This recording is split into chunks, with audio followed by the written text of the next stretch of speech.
Hei Sobat Inspirasi, apa kabar? Kisah Bob Sadino berhasil menginspirasi banyak orang dalam berbisnis. Pria yang bernama asli Bambang Mustari Sadino atau lebih dikenal sebagai Bob Sadino, adalah pengusaha sukses yang merintis usahanya dari bawah ini, banyak memotivasi pengusaha untuk tetap tekun menjalankan bisnisnya. Kisah inspiratif Bob Sadino tidak terlepas dari perjalanan hidup hingga perjalanan bisnisnya yang tak mudah. Membangun usaha dari nol, sempat bangkrut, bahkan pernah menjadi kuli bangunan telah dilalui Bob Sadino, hingga bisnisnya berkembang pesat dan sukses.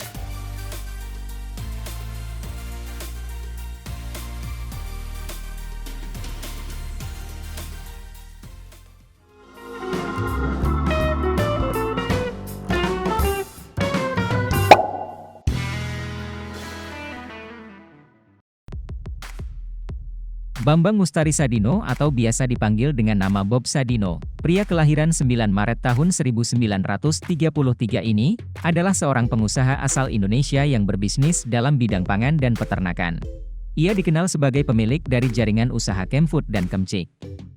Selain itu, Bob Sadino banyak dikenal sebagai seorang yang santai. Hal ini terlihat dari caranya berpakaian yang seringkali mengenakan kemeja lengan pendek yang dipadukan dengan celana pendek. Gaya berpakaiannya ini sudah menjadi ciri khas dari seorang Bob Sadino. Bob Sadino berasal dari keluarga yang berkecukupan, dan ia adalah anak bungsu dari 5 bersaudara. Selepas orang tuanya meninggal, Bob Sadino mewarisi seluruh harta kekayaan orang tuanya, karena saudara-saudara kandungnya sudah dianggap hidup mapan. Harta warisan tersebut dipakai oleh Bob Sadino untuk biayanya keliling dunia, dan singgah di beberapa negara, antara lain Belanda dan Jerman. Saat menetap di Belanda, ia bertemu dengan pasangan hidupnya, Soelami Soejoet.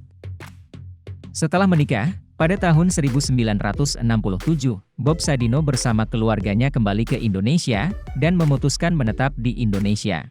Pada saat itu, Bob Sadino menjadi karyawan di PT Unilever, namun Bob Sadino merasa bahwa ia tidak nyaman bekerja di Unilever.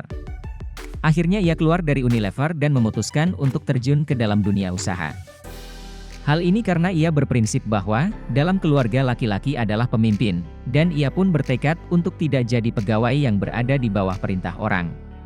Sejak saat itu, ia pun bekerja apa saja, mulai dari sopir taksi hingga mobilnya tertubruk dan hancur, kemudian kuli bangunan dengan upah Rp100 per hari. Pada suatu hari, Bob Sadino disarankan oleh seorang temannya untuk mencoba berbisnis telur ayam.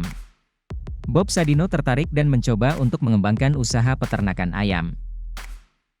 Saat itu, Bob Sadino adalah orang yang pertama kali memperkenalkan ayam negeri beserta telurnya di Indonesia. Dan Bob Sadino menjual produk-produknya secara door-to-door atau dari pintu ke pintu. Saya jalan kaki, ibu bawa 2 kilo ke kiri, saya bawa 3 kilo ke kanan, saya ketuk semua pintu rumah orang Indonesia. Tapi seorang pun tidak ada yang mau beli telur yang saya jajakan tadi. Karena nggak ada yang ngerti. Ya. Nah, ketika saya mengetuk pintu rumah orang asing, langsung dibeli. Ya. Nah, keesokan hari lagi dia cerita sama kawan. Kawannya juga membeli. Ya. Lama-lama permintaan banyak. Kemudian kita tambah ayam telur lagi, ya, dari negeri Belanda. Pada awalnya, produk-produk yang dijual Bob Sadino hanya dikenal oleh para ekspatriat yang tinggal di daerah Kemang. Tetapi lama-kelamaan sudah banyak orang yang semakin mengenal produk-produk yang dijual oleh Bob Sadino. Hal ini membuat usaha Bob Sadino semakin berkembang. Bob Sadino dikenal sebagai orang pertama yang menggunakan penanaman hidroponik di Indonesia. Pada tahun 1970, Bob Sadino mendirikan Kemcik di Kemang, Jakarta Selatan.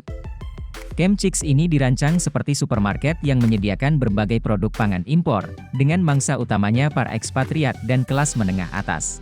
Bahkan, pada tahun 1985, disebutkan bahwa perusahaan milik Bob Sadino per bulannya bisa menjual 40-50 ton daging segar, 60-70 ton daging olahan, dan sayuran segar 100 ton.